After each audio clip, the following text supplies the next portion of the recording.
Selamat pagi anak-anak kami sekalian. Bagaimana kabarnya di pagi hari ini? Harapan kami, anak-anak kami dalam keadaan baik dan dalam keadaan sehat. Tentu kami sangat merindukan kehadiran anak-anak kami.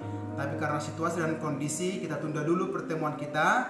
Namun tidak mengurangi yang namanya rasa persahabatan kita ataupun rasa persaudaraan kita lewat video-video yang akan kami kirimkan lewat pembelajaran pada pagi hari ini.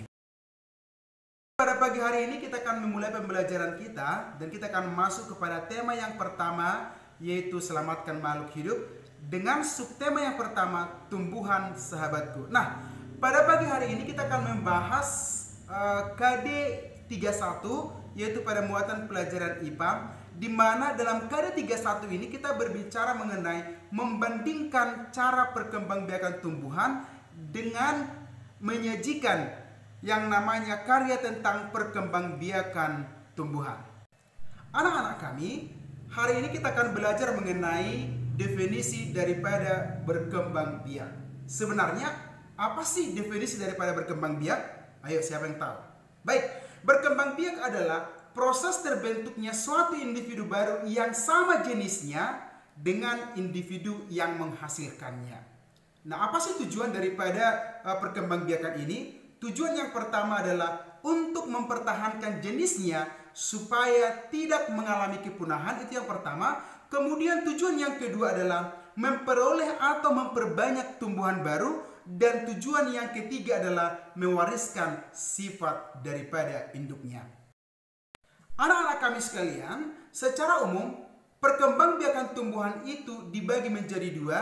Yang pertama secara vegetatif dan yang kedua secara generatif. Nah, secara vegetatif itu adalah tanpa melalui perkawinan ataupun aseksual, sementara kalau dia dengan cara generatif berarti melalui perkawinan ataupun seksual. Baik, anak-anak kami sekalian, pada pagi hari ini kita akan fokus terhadap perkembangbiakan tumbuhan secara generatif. Nah, anak-anak kami, apa sih yang dimaksud dengan perkembangbiakan tumbuhan secara generatif? Tadi di atas sudah saya jelaskan bahwa perkembangbiakan tumbuhan secara generatif adalah dengan melalui perkawinan ataupun seksual. Nah, perkembangbiakan tumbuhan secara generatif adalah perkembangbiakan tumbuhan yang didahului dengan proses penyerbukan. Nah, apa sih yang dimaksud dengan penyerbukan atau persarian? Nah, penyerbukan atau persarian adalah peristiwa jatuhnya serbuk sari yang mengandung sel kelamin jantan ke kepala putik yang mengandung sel kelamin betina. Berarti boleh kita katakan bahwa serbuk sari itu adalah sel kelamin pada jantan, pada bunga jantan, sementara kalau dia putik itu adalah sel kelamin pada betina. Alat-alat perkembangbiakan tumbuhan secara generatif terdapat pada bunga. Jadi anak-anak kami sekalian, bentuk dan susunan bunga setiap jenis tumbuhan berbeda-beda. Namun secara umum, bagian-bagian bunga yang lengkap dapat kamu lihat pada gambar di atas ini.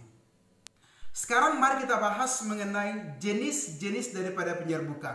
Nah, jadi anak-anak kami perlu kamu ketahui bahwa penyerbukan itu boleh dikatakan persarian atau dengan bahasa biologinya itu adalah polinasi. Ada 4 jenis daripada polinasi ataupun penyerbukan. Yang pertama ada penyerbukan sendiri atau sering disebut dengan autogami. Kemudian yang kedua adalah penyerbukan tetangga atau geitonogami. Dan yang ketiga adalah penyerbukan silang atau alogami. Dan yang keempat adalah penyerbukan bastar atau hibridogami. Nah, untuk definisinya dan untuk gambarnya silakan cek gambar yang sudah saya tampilkan di layar Anda.